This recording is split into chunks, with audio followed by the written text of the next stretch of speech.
ચાણસ્મા તાલુકાના 32 ગામોમાં door to door કચરા માટે 32 ઈ-રિક્ષાઓનું લોકાર્પણ. સ્વચ્છ ભારત અભિયાન મિશન અંતર્ગત ચાણસ્મા તાલુકાના ગ્રામ્ય વિસ્તારોને સ્વચ્છ અને સ્વસ્થ બનાવવાના મહત્વપૂર્ણ પહેલ કરવામાં આવી છે. તાલુકાના કુલ 32 ગામોમાં દરરોજ ડોર ટુ ડોર ઘન કચરો એકત્ર કરવા માટે કુલ 32 ઈ-રિક્ષાઓનું લોકાર્પણ કરી સરપંચો તથા તલાટીઓને સોંપવામાં આવી.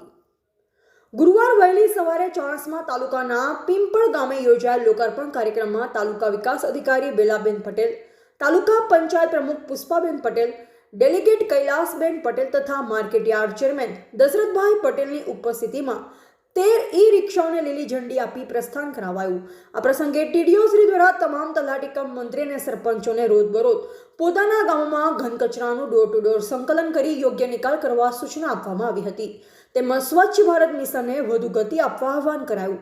આ ઉપરાંત રૂપપુર ગામે તાલુકા ભાજપ પ્રમુખ કિરણ જાની, ડેલિગેટ કૈલાસભાઈ પટેલ સહિતના પદાધિકારીઓ અને તંત્રના અધિકારીઓની હાજરીમાં વધુ 11 ઈ-રિક્ષાઓનું લોકાર્પણ કરવામાં આવ્યું હતું.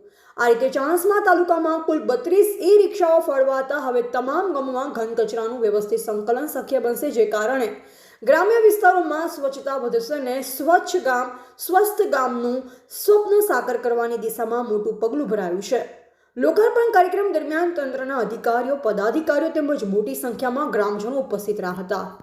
એ વાત પ્રવીણભાઈ સથવારા, ચાણસ્મા.